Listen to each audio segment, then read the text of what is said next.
Hi guys! Sabado na naman, favorite day ng buong isang linggo namin. Kasi ito yung mga BGC moments namin dalawa. So kahit umuulan, push kami sa BGC. Pero syempre una namin gagawin ay mag-church.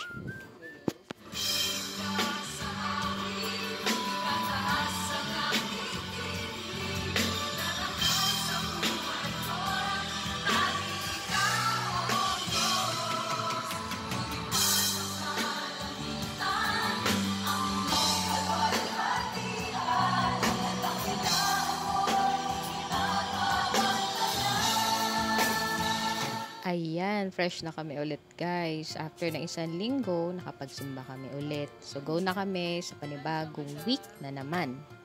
At dahil nga ang ganda ng outfit niya ngayon, naisip ko na mag-photoshoot kami dito sa High Street. Hindi ka na maglakad mo pahirapan. Uy, tumigil ka maglakad. Ayan, wala na naman siyang idea sa gagawin ko. Pero ito talaga yung favorite ko sa kanya guys, yung 360 shots na ginagawa ko. Kada nakatayo siya dyan, tapos inosente yung mukha niya.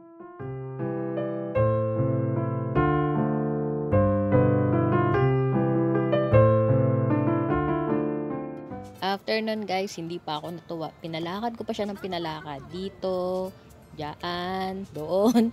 Wala naman siyang kaangal-angal. Basta pag sinabi ng tayo ka dyan, o posing ka dyan, lakad ka dyan, wala siya tagang karekla-reklamo. Kaya gustong gusto ko itong model ko na to. Ayan, marami pa akong mga naiisip na idea. Tapos, bigla na lang siya umupo dyan sa tapat ng 3D billboard. Sabi ko, ang gandang angulo niyan. Dyan kita kukunan nung mga tinda naming ukay.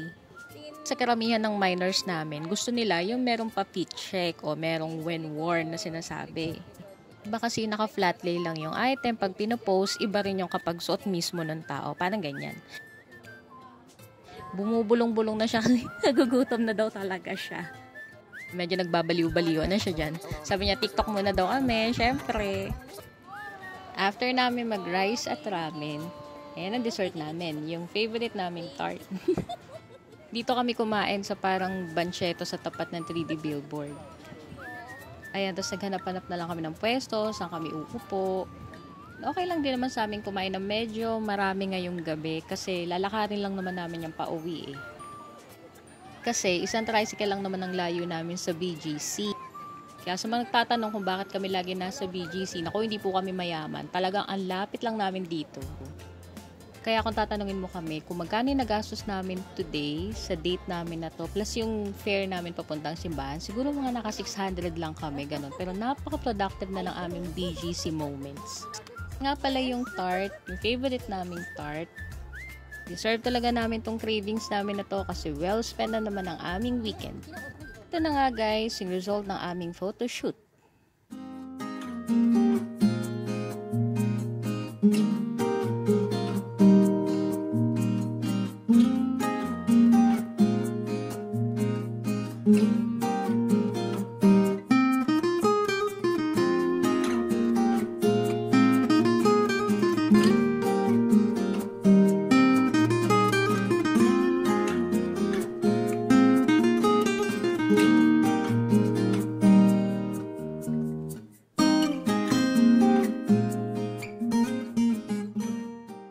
Yun lang guys, thank you for watching and see you sa susunod naming BGC moments. Bye!